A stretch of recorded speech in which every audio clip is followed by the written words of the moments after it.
Alright, let's quickly go over the Youth Handgun Safety Act notice. This was given to me at the gun shop when purchasing the gun. Okay, just really quickly read these few sections. Youth Handgun Safety Act notice: the misuse of handguns is a leading contributor to juvenile violence and fatalities. Safely storing and securing firearms away from children will prevent the unlawful possession of handguns by juveniles, stop accidents, and save lives.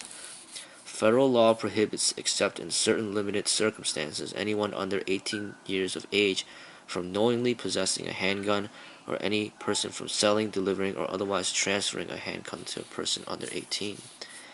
A knowing violation of the prohibition against selling, delivering, or otherwise transferring a handgun to a person under the age of 18 is, under certain circumstances, punishable by up to 10 years in prison. Okay, so I just want to put that out there just to let people know about the law and how important it is to remain responsible with your firearm.